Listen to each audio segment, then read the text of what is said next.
Ni matumaini yangu mahali popote unasikiliza upo salama kabisa. Karibu kwenye channel yetu ya Masifa Entertainment ukiwa na Papa Masifa kutoka Uingereza. Kama ndo mara ya kwanza kuingia kwenye channel yetu ya Masifa Entertainment, tafadhali nikuombe tu ubonyeze alama ya subscribe ili unapata yote ambayo nakujia kupitia Masifa Entertainment. Nikujuze wewe ambao unasikiliza kupitia Masifa Entertainment kwamba James ya Nguvu ameachia moja kati ya kazi yake ya kwanza. Hii nikisema ya kwanza ikiwa kama akitoka nje, kolabu ya kwanza akishirikiana na mwimbaji kutoka pale Tanzania. Huyu ni Happy Mlinga. Ndani ya siku 3 watu 11,000 wameshautizama kazi yao, wameshautizama wimbo huo ambao uko pale YouTube. Moja kati ya kazi nzuri sana. James ya Nguvu ni moja kati ya waimbaji wakubwa kutoka pale Marekani. Kiukweli na mwaka huu inaonekana kwamba yupo very serious kwenye kazi ya kutangaza neno la Mungu.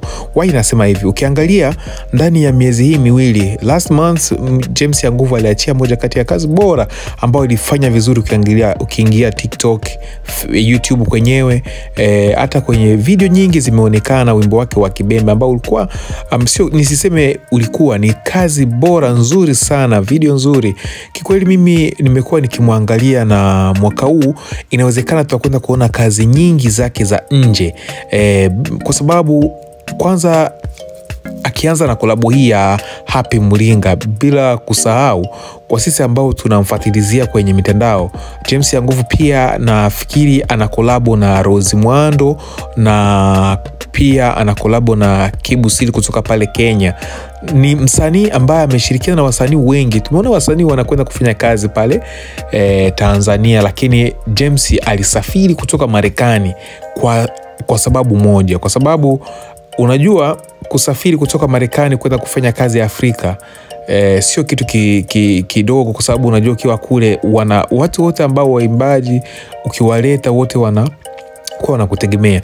Na mimi niliweza kupata video ambazo zinamuonesha James ya Nguvu akiwa na Rose Muhando pamoja Happy Mlinga, wote wakiwa pamoja.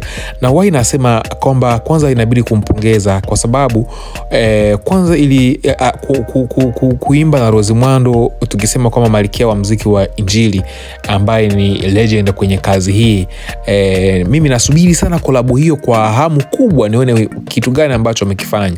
Tumeona kazi ya kwanza ya yeye na Happy Mlinga ambao tayari imeshatoka siku 3, na ukiingia kwenye YouTube kweli hii ni moja kati ya kazi kubwa, kwa sababu hata Happy Mlinga ni msanii mkubwa, lakini kwa nafasi hii ambayo amepata kuimba na James ya Nguvu, tunaweza tukasema amepata mileage kubwa. Na nikwambie tu wao ambao wanisikiliza, yote ambayo nimeongea unaweza kuyapata kupitia wimbo huo ambao mimi nitakuwekea linki ya wimbo huo hapa chini. Tuende tukamsupport, tuende tukashare, tukasikie ni kitu gani ambacho amekiimba. Kiukweli kazi ni nzuri.